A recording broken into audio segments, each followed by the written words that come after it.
The Silent Storm. How one word unleashed a mind that changed the world. In the sweltering garden of a quiet Alabama home, cool water gushed from an old pump, splashing over a small, frantic hand. A 6-year-old girl stood frozen, her face a mask of sudden, shattering revelation. Fingers flew across her palm, WATR, again and again. For the first time in nearly 5 years of total darkness and crushing silence, something connected. The wall inside her mind cracked open. In that single, electric instant, a child the world had written off as unreachable began to speak to history. This is the true story of Helen Keller, and the unbreakable teacher who refused to let her remain lost. The year was 1880. America's South still carried the scars of a devastating civil war. In the small town of Tuscumbia, Alabama, Captain Arthur Keller, a proud newspaper editor and former Confederate officer, and his devoted wife Kate welcomed their first child, Helen Adams Keller. She arrived healthy, vibrant, and full of promise. By 18 months, little Helen was already walking, babbling her first words, and reaching eagerly for the faces of her parents. Life felt ordinary, filled with the simple joys of a growing family in a modest white house surrounded by roses and ivy. Then tragedy struck without warning. At 19 months old, a ferocious fever seized her tiny body. Doctors of the era could only guess: scarlet fever, perhaps meningitis. For days the child burned with a heat that threatened to consume her. Her parents watched in helpless terror as she hovered between life and death. She survived, but the fever exacted a merciless price. When the delirium finally broke, Helen's world had vanished. She could no longer see the golden Alabama sunlight filtering through the trees. She could no longer hear her mother's lullabies or the distant call of birds.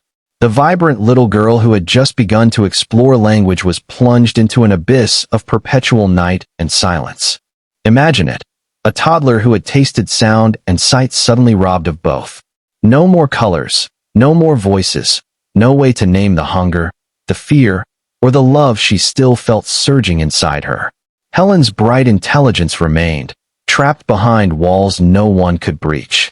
As months turned into years, her frustration boiled over into raw, explosive rage. She screamed until her throat was raw. She hurled objects across rooms, snatched food from plates with her bare hands, and lashed out at anyone who came near. The Keller household descended into chaos. Loving parents, desperate and heartbroken, often yielded to her outbursts simply because they did not know how else to reach her. By age 6, Helen had invented a few crude gestures, pulling a hand toward what she wanted, nodding or shaking her head. But these were fragments, not language. She was a brilliant mind imprisoned in isolation, growing more isolated and furious with every passing day. Her family feared she might never connect with the world. Some relatives quietly suggested institutions where children like her were hidden away. The Kellers refused. Love held them firm, but hope was fading fast. Then, a fragile thread of possibility appeared.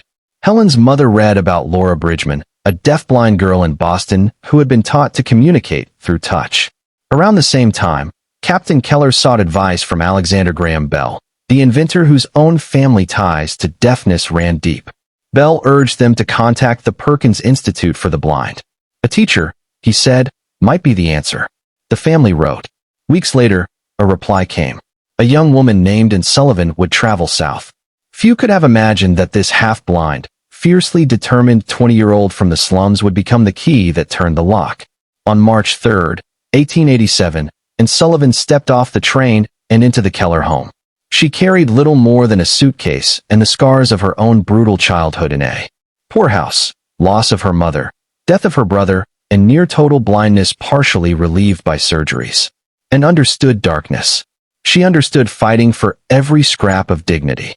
She took one look at the wild, untamed 6-year-old and saw not a hopeless case, but a powerful intellect waiting to be freed. The early days were brutal, and immediately challenged the family's pity. She demanded structure. Helen must sit at the table, use utensils, fold her napkin.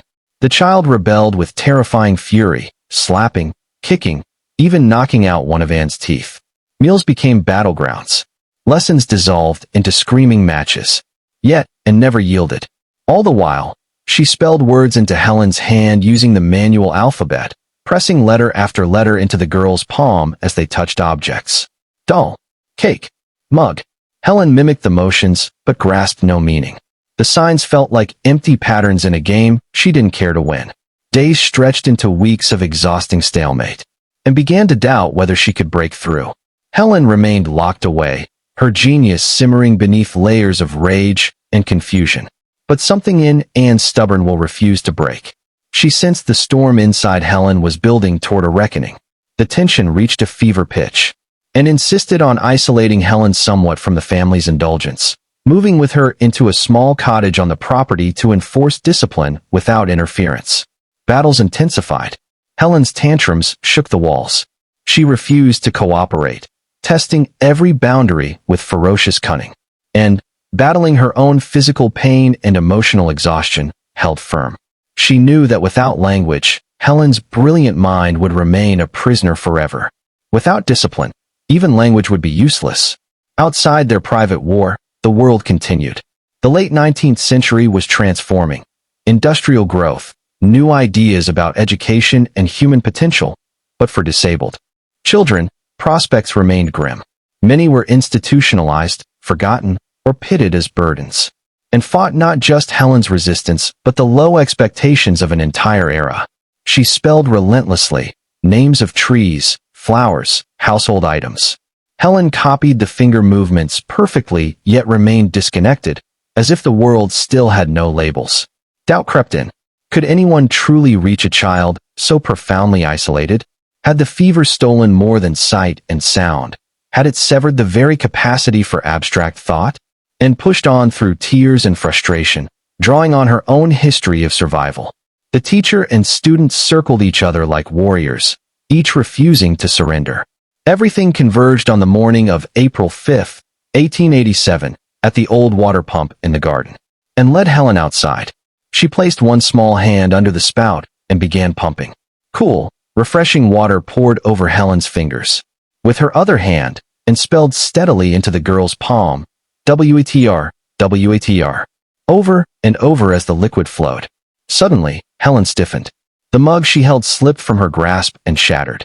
Her face transformed, shock, recognition, a lightning bolt of understanding.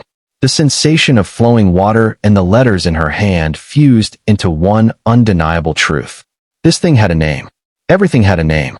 The prison door had finally swung open. In a frenzy of awakening, Helen dropped to the ground, touching the earth, demanding its name. She pointed wildly at the pump, at Anne, at the sky and trees, and spelled without pause, ground, pump, teacher. By nightfall, Helen had learned 30 new words. For the first time in years, she went to bed with a peaceful expression, her hand gently resting on Anne's, finally able to call her teacher. That single moment unleashed a flood. Helen devoured language with ravenous hunger. She mastered Braille, learned to write on a special typewriter, and even developed speech by feeling vibrations on Anne's throat and lips, painstaking work that produced a distinctive but understandable voice. Her progress stunned educators. In 1900, she entered Radcliffe College, with and beside her spelling every lecture into her hand. In 1904, Helen Keller became the first deafblind person to graduate from college with a Bachelor of Arts degree. She wrote her autobiography, The Story of My Life, which captivated readers worldwide. More books followed. She lectured across continents, met presidents and world leaders, and advocated tirelessly for disability rights, women's suffrage, and social justice. Through 2 world wars and sweeping technological change, Helen's voice, forged in silence, echoed powerfully. Anne Sullivan remained her constant companion for nearly 5 decades until her death in 1936. Helen called her teacher to the end, crediting her with giving her the world.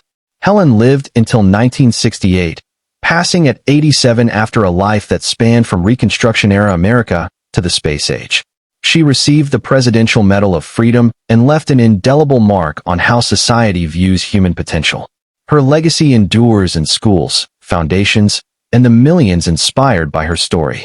She proved that the most profound barriers are not physical but the absence of connection, and that one determined teacher and one unbreakable will can shatter them. Helen Keller showed the world that the best and most beautiful things are often felt with the heart long before they are seen or heard. What does her journey reveal about our own unseen struggles?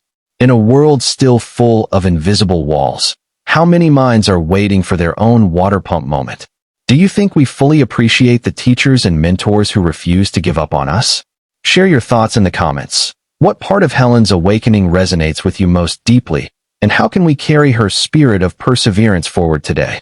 History did not judge Helen Keller by her limitations.